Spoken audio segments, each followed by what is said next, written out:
Hello everyone. Welcome to Polity Simplified series of Jnandeep Academy. We are studying Article 19 of Indian Constitution. Article 19 gives certain freedom. Right?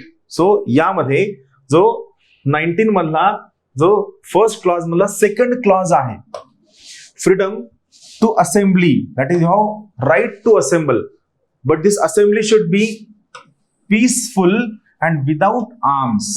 काय करतं तुम्हाला article 19 च्या पहिल्या clause मधील clause बी तुम्हाला freedom to assemble देतं, पण ही assembly कशी असावी? पीसफुल असावी, without arms in your hand असावी, निशस्त्र असेंब्ली असायला हवी.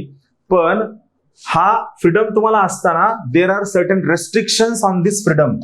यावरती काही रेस्ट्रिक्शन्स आहेत. काय रेस्ट्रिक्शन्स आहेत? Will try to understand. See, हे काय म्हणतं?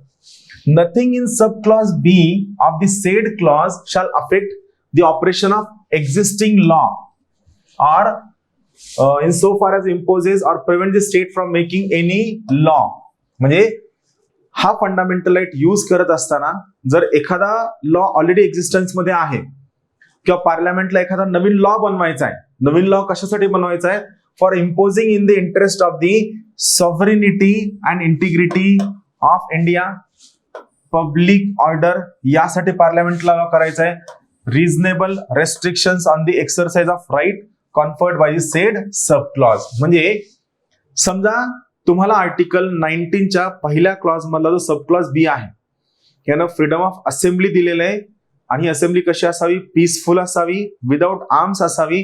पण हा फंडामेंटल राईट यूज करत असताना जर समजा पार्लमेंटचा ऑलरेडी असणारा एखादा लॉ आहे किंवा पार्लमेंटला एखादा नवीन लॉ करायचा आहे, कशासाठी?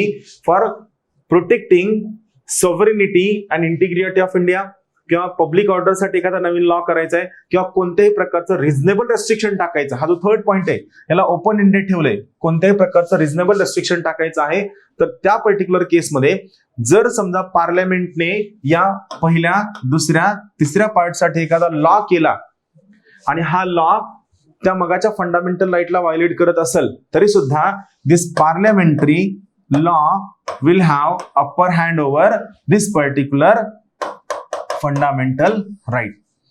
बेसिकली हे जे 3 पॉइंट्स मी सांगितलेत, these 3 points are restrictions upon the fundamental right to assemble at a place in a peaceable manner without arms. That's it.